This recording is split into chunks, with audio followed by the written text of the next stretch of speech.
welcome.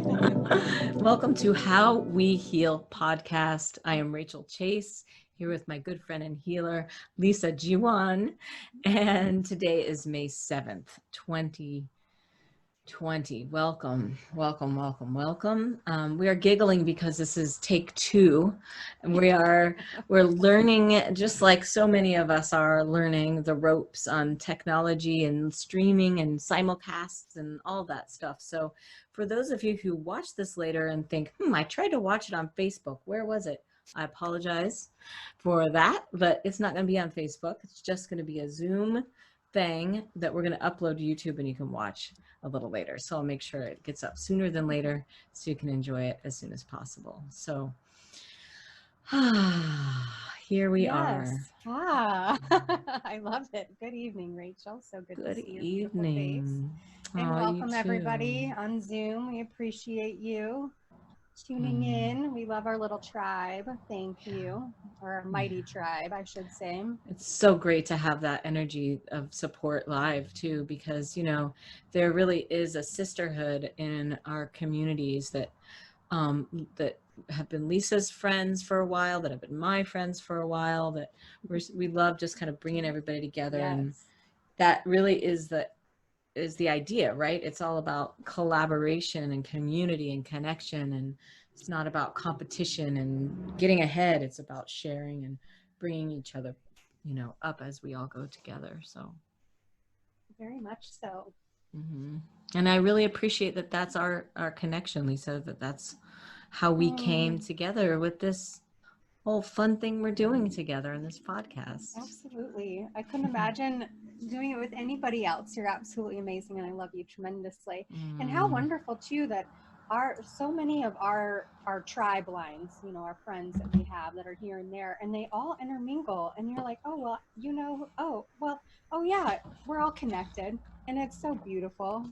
It really is. And happy full flower moon. This is so exciting, right?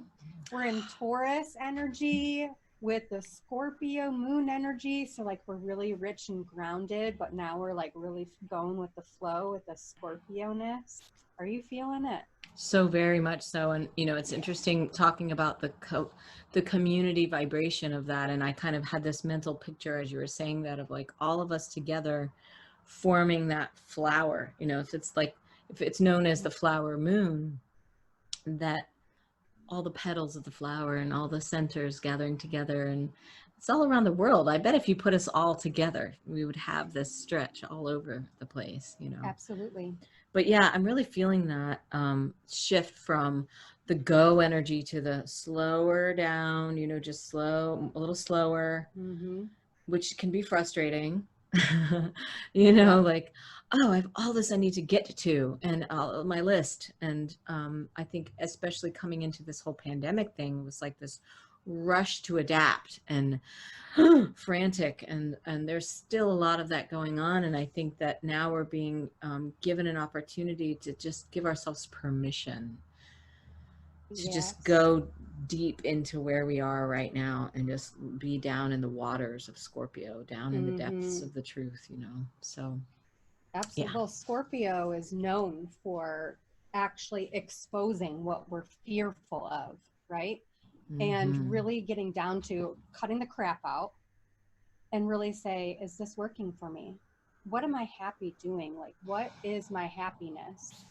And especially with the sun energy that we're in with the Taurin, and then this moon energy with the Scorpio, it's really about, like you said, giving ourselves the time and the space to rest, but to have the courage to listen to our intuition and tune in with ourselves and say, this is what's making me happy, and this isn't what's making me happy. And so what can I do about this? And a lot of people end up switching careers in this timeline when it comes like to the astrology, or they at least start asking bigger questions to themselves. Like, man, I've been doing this for so long and it's okay, but is there more?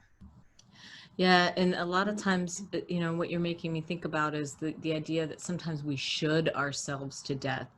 When we say, but I made a commitment to this. This is who I am. This is what I said I was going to do.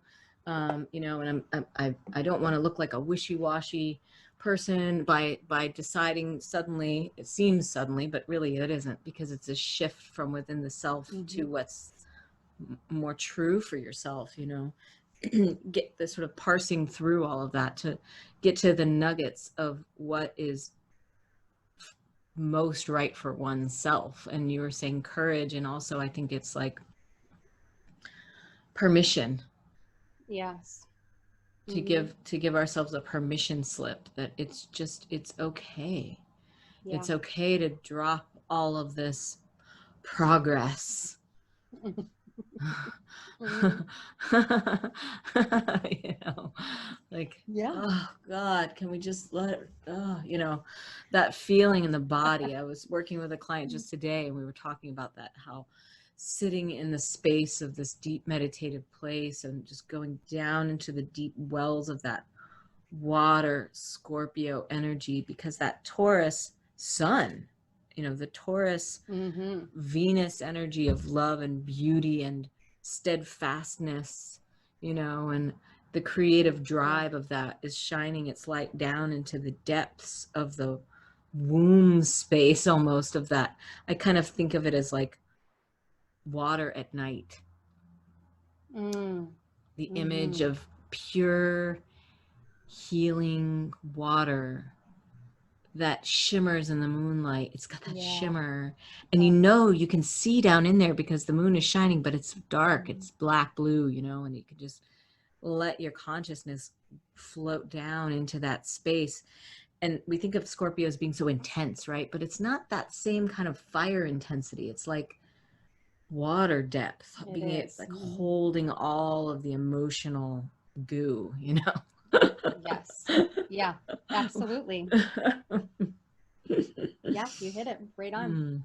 Absolutely. You know, another really cool thing, calendar wise, I'll have some of my water. That water. Did you know that starting May 10th, so 5/10/2020, I love this, the calendar days are lining up specifically with the universal numbers, right? So 5/10/2020, so it's 5 plus 10. 8, 9, 10 is a 1. It's 10. Yeah. So add it all up. Gotcha. 10 days. So May 10th through May 19th, the calendar days automatically line up with the universal number days. So the numerology of the day, in other words, for those watching, what we're doing is we're adding up the numbers of the day, the date, and the year. The date, the month, and the year. So, you know, 5 plus 7 plus 2 plus 2, because 2020, right? So today is a 7-day. As you're saying. So it's on the 7th, and it's a 7-day. And that's interesting, because it's like, I am feeling this things, even though it can be uncomfortable, the invitation is for us to just let things be in alignment. Yes. Which is like observation versus what do I do? Yeah. There's no making moves. It's just hanging tight right now. And observing, right? The observation part of it, especially for the next week and a half, because these are major manifestation days. When the calendar year lines up with the universal numerology, the manifestation that comes in this particular time frame is huge. So really, whatever you put your mind to has a greater capacity of coming to complete and fulfill fruition, where if we move too fast, we miss the things that we can be able to actually receive. So if we just sit back, observe, and allow for things to groove around us and to have that water flow, like where we are right now with this Scorpio water energy, that's the sweet spot. You said allow things to groove around us. Man, as a dancer, I freaking love that, right? And it's just, and also it's like, it speaks to that, the image just came right in of like how, well, I mean, everything's vibrating, right? And if the thought energy is so much more powerful than we have culturally given it credit for, right? And I know so many of us have been awakening to that truth for a while now. I mean, if you think of law of attraction now, that's such a catch-all phrase. Your thoughts are, become things and all of that. But it's like, but I'm seeing it as like a vibrational in the moment thing. Yes. So if you're saying it's not about making those moves or you'll miss it, because we're going too fast. Right. If we slow our activity down and just let it be about alignment within, vibrationally, that groove around us can match our groove, and the harmony starts to, I always kind of like phrase it like your energy field is becoming harmonious with itself, and I'm seeing that as like not just harmony but resonance. Yeah. In the groove with each other, not dissonant but harmonic. There's the struggle can just drop that struggle. Transformative. Yeah.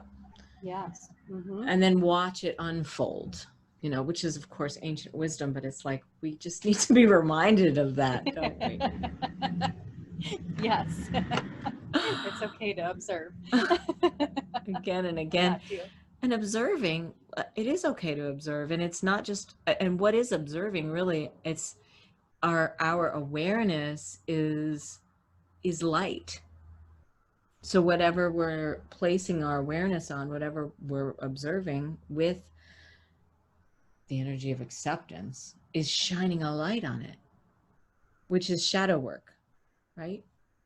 Absolutely. Healing, going into the depths and just shining the light of awareness on it with that observational, and there it is, and there it is. All the things that have been coming up that have been a struggle, we can just start to look and just be with it.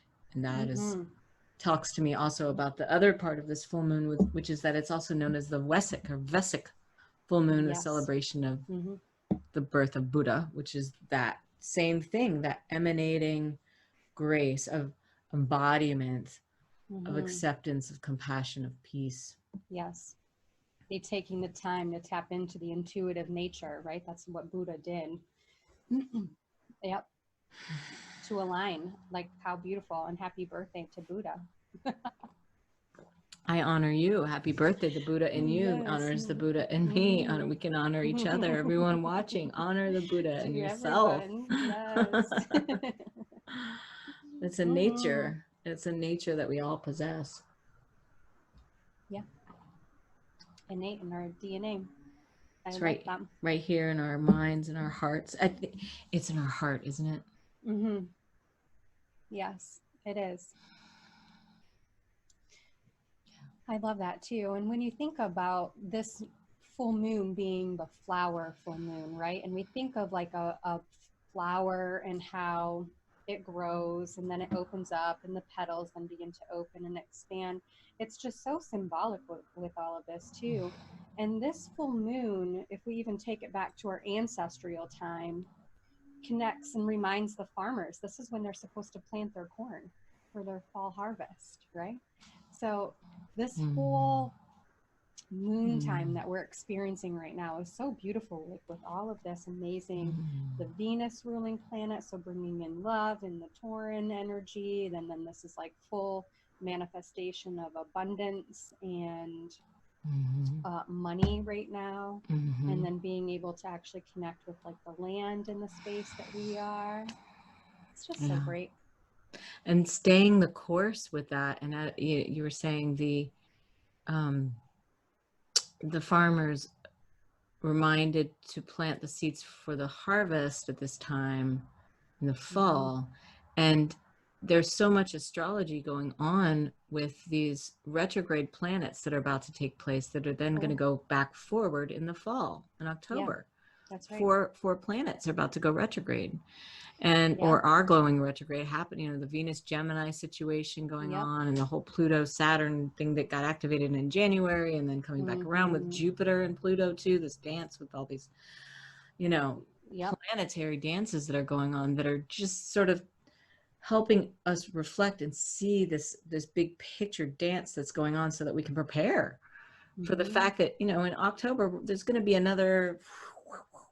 So, preparing for that by really restoring ourselves. Mm-hmm.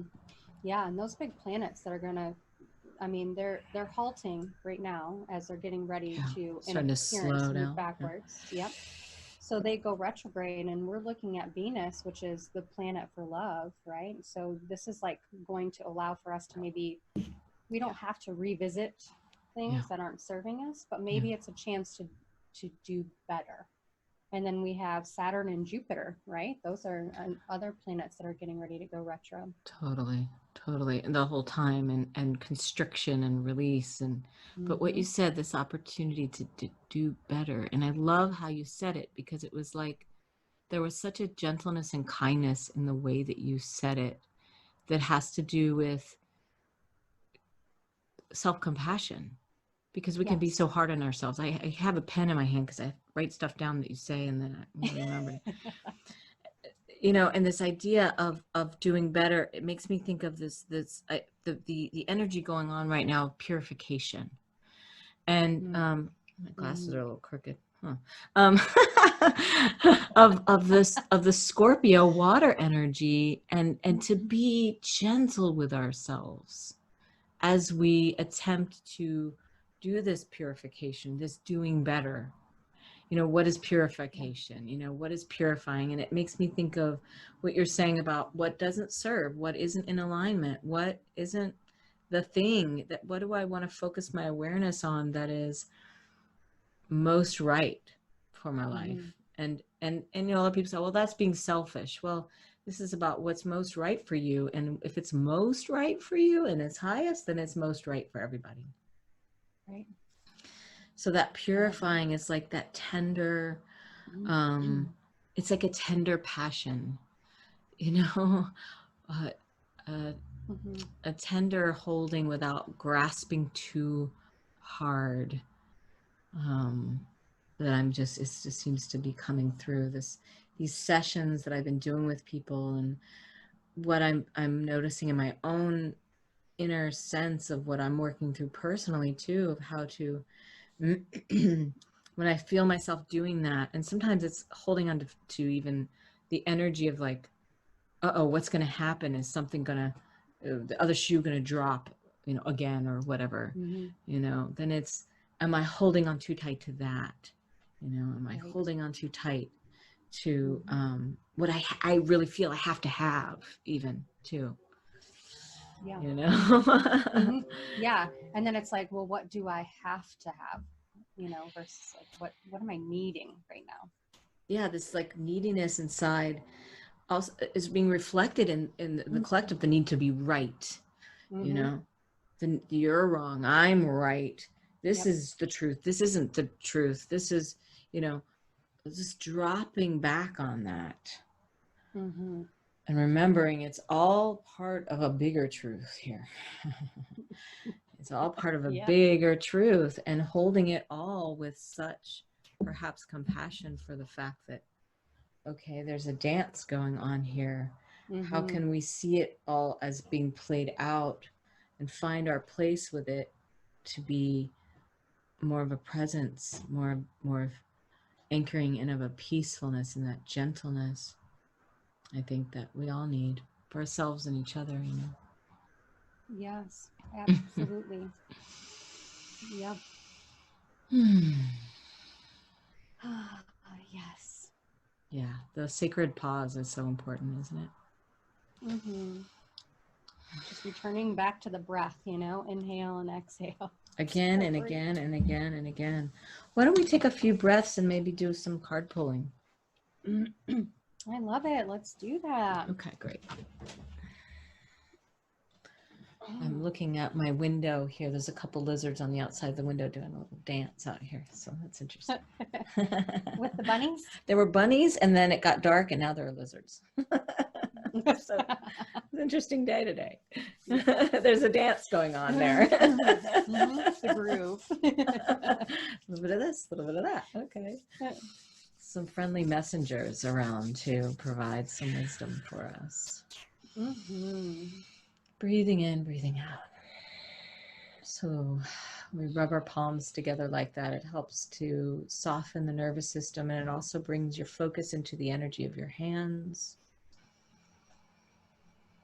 And so since Lisa and I are energy healers and Reiki masters, we teach this thing called Reiki, and we practice it for ourselves. I had a dream last night that was sort of giving myself a message to remember not only just to lay back and receive, but to also give to myself by placing hands on the body, which is what we're doing with the hands. So just connecting in center and beginning to invoke our guides, beings of love and light that are always with us. Just the invoking is a way of remembering, just a way of remembering their presence with us, mine, yours, all of ours together. Just breathing and connecting with their energetic presence and their presence all around the planet. So all around our bodies and all around our communities and all around our families and all around our planet.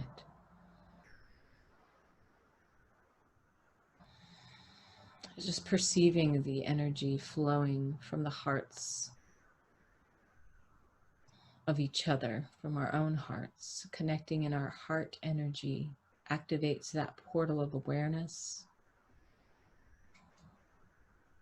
of the higher mind, the higher heart state of being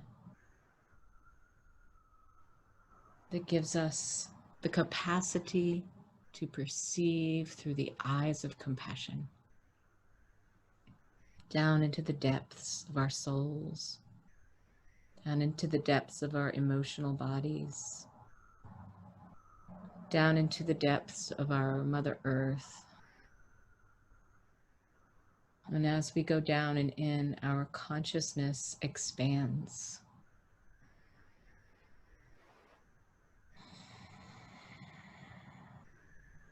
And we can bring in that simple awareness, that observational ability to just bring presence here. Bring presence to our lives.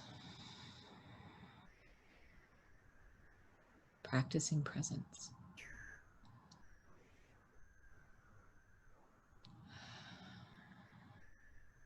Lisa, I'm wondering, before we do the cards, will you get out a flower mandala? Because I'm really excited about it. Oh, yeah, of course. And talk about it.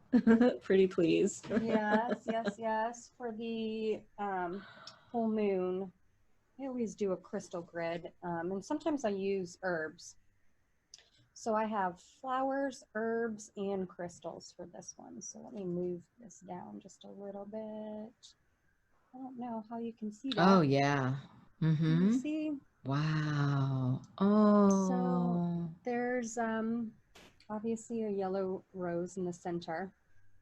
And then I have some angels on my little four corners. There's orchids, sunflowers, some daisies, and then aura, rose, quartz, some citrine. You know, all the good stuff. Oh, gosh, it just feels, first of all, it feels very luxurious. Thank you.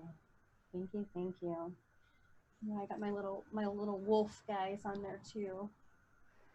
Can I ask you, I'm wondering, because this sense of it, and well, this is just you. I mean, all the femininity that's there, that's so you, which is so wonderful. And then also there's this, it's such a tender lovingness. There's citrine in there, so it's got like some empowerment. There's the orchid, which to me is very...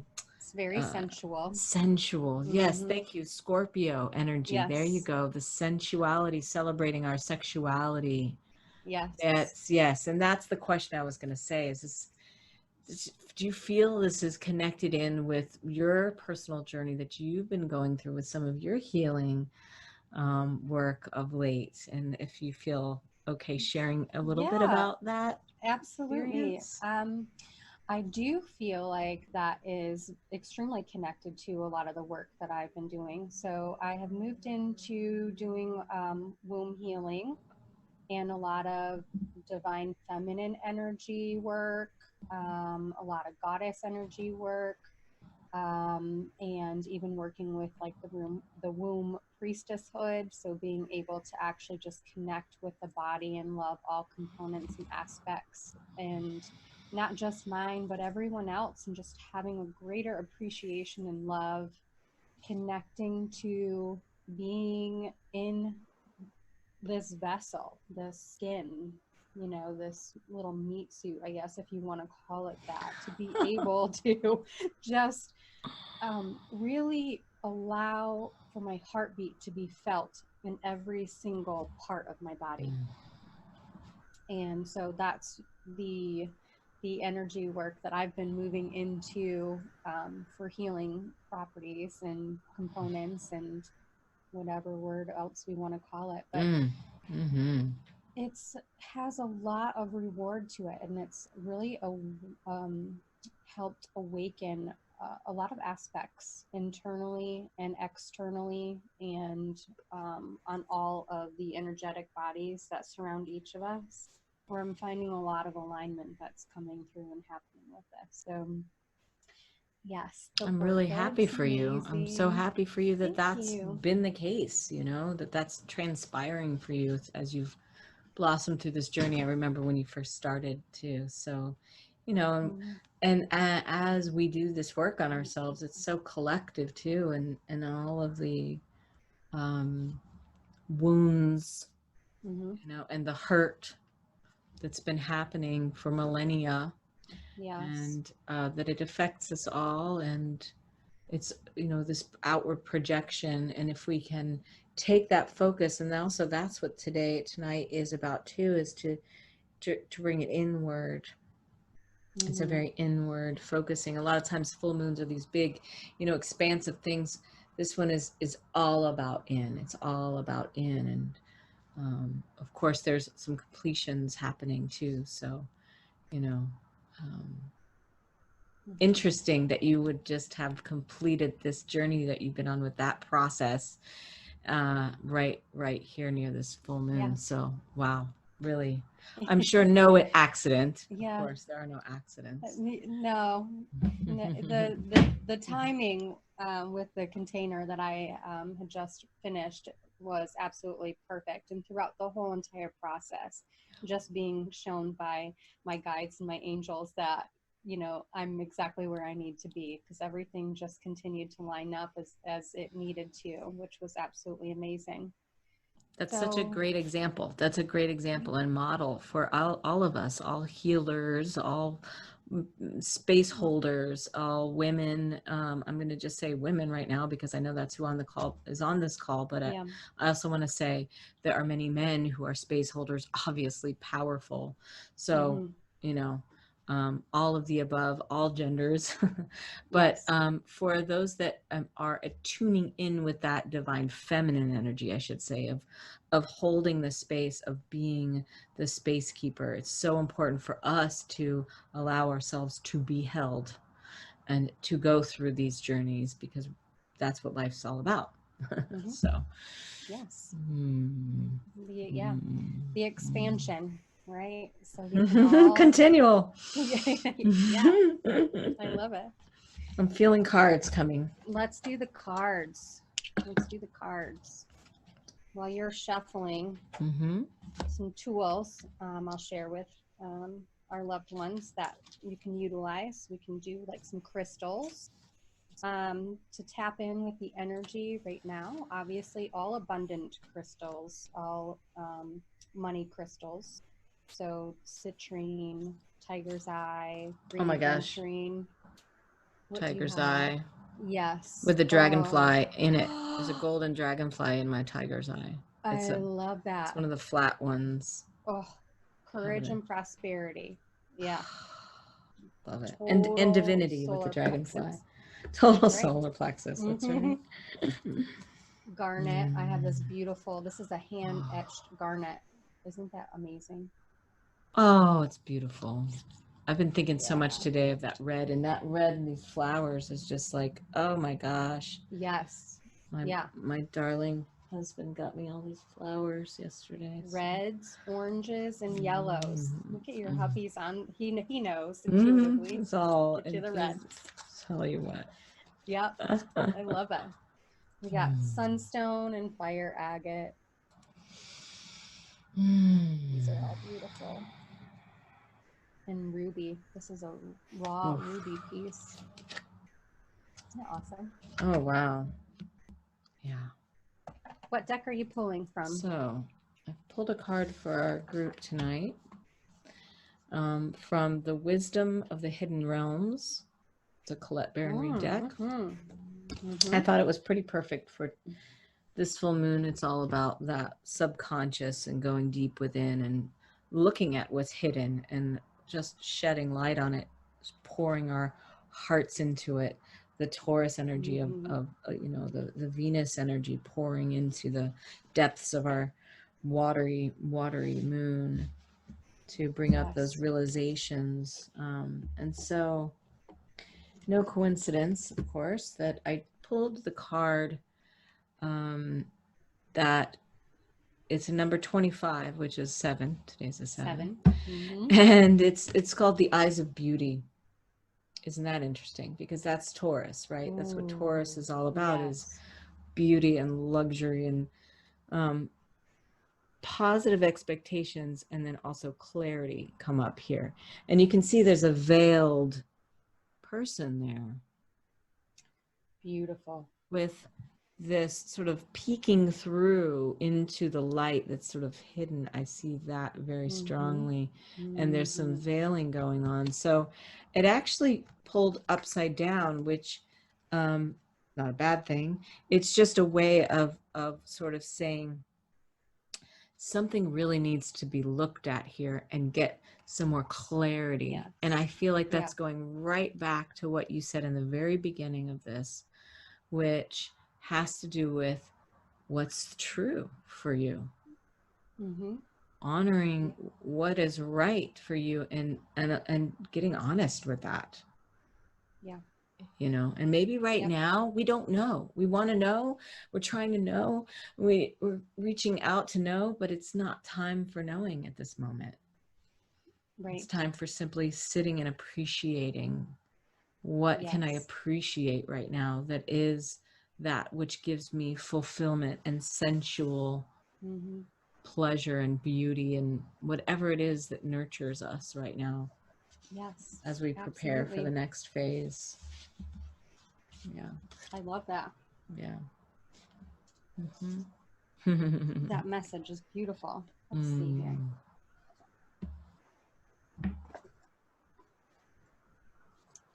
I have the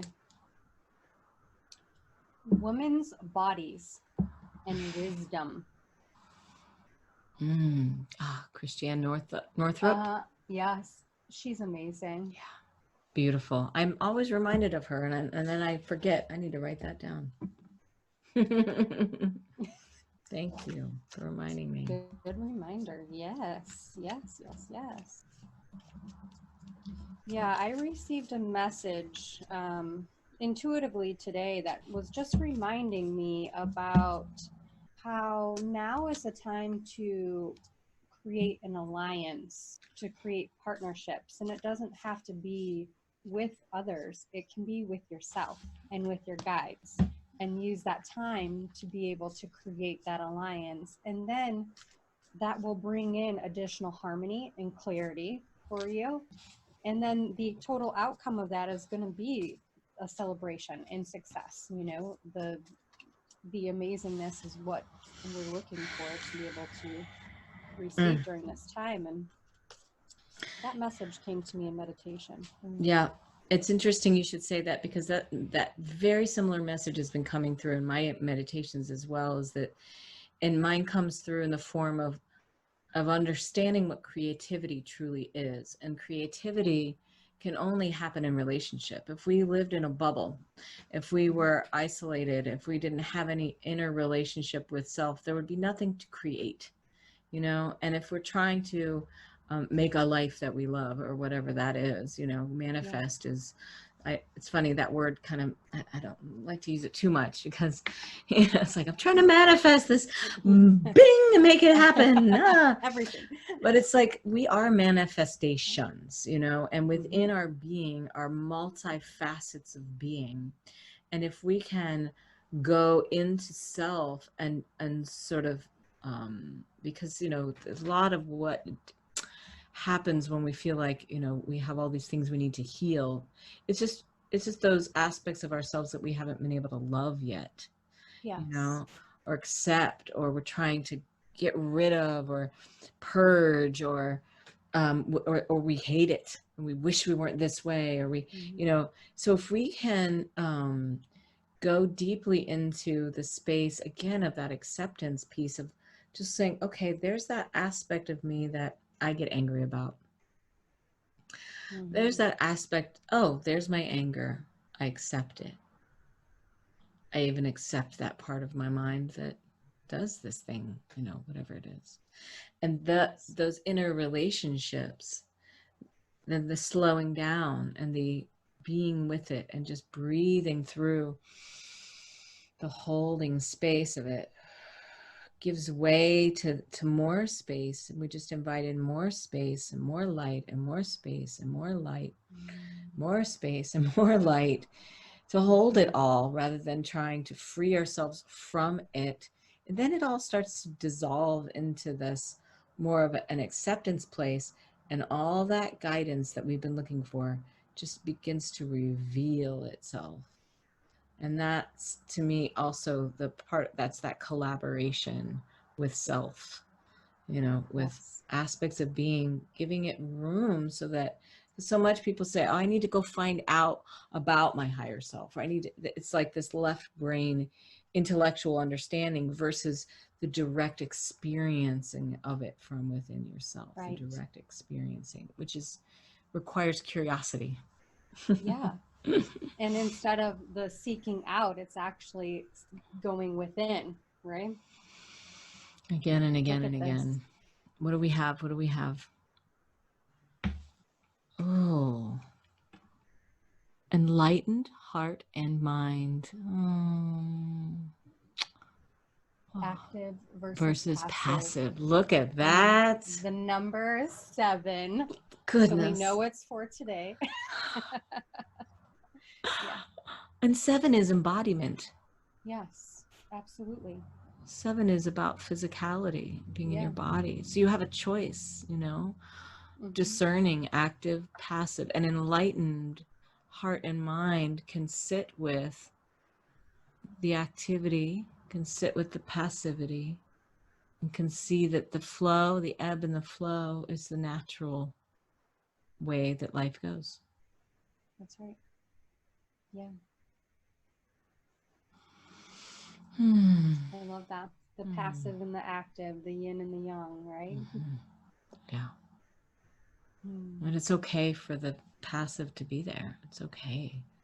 It's like there's this stigma around the word passive. Don't be passive.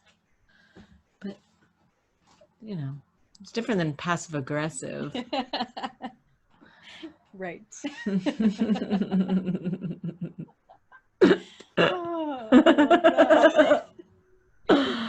Oh, language. I know. It's like how language gets thwarted and, you know, distorted. But if we can just sort of sit with the passivity and the active and look at our lives, and maybe sometimes it feels like a struggle for a reason, and that's showing us to just let off the gas, so that we can just be and let everything just be here in this space, being with it. Yeah. Awesome. Well, I'm just so grateful for this experience with you and everyone. Me too. Yes. This loving connection we get to share, that I think is just such a gift that we can always give ourselves. You know, even if we can't say, I love you all the time, at least we can give ourselves the compassion to just feel whatever we're freaking feeling. Yeah. And it's okay, whatever that is. That's right. That's compassion in action. Yes. Allowing the natural human experience to be what it is. Beautiful, Rachel. Beautiful, Lisa. It's so lovely. I'm so grateful that we're doing this together, and I just so hope that this is of a positive support for those that get to watch this and experience this with us. And you know, we look forward to doing this again and sharing our hearts in the way that just feels right. This is pretty much impromptu for us. You know, we know the themes we're going to talk about, but this isn't about a scripted show or really knowing exactly how it's going to go. It's just we're enjoying each other's company, and we want to enjoy yours too. And we're so grateful for everyone who supports this and us and watches this at any time. You know, comment, share, like, subscribe, all the above, all that stuff. But just also let us know what resonates with you. What are some of the things you'd like us to talk about next time? You know? Yes. Yes, because we appreciate your feedback and also your suggestions, so we can know how to help assist your expansion and your growth as well. So we're definitely excited to be able to be on this journey with all of you. Absolutely. Together. Together. Just remember that, everybody. We're in it together. Love yourself up as best as you can. All right. Well, I guess we're going to close tonight's call and send everyone our love and blessings and peace, peace, peace. Thank you, everyone, for joining us. Rachel, I love you. Thank you so much, Lisa. Much love to all. Thank you. Bye, everybody. We'll see you next time. Ciao, ciao.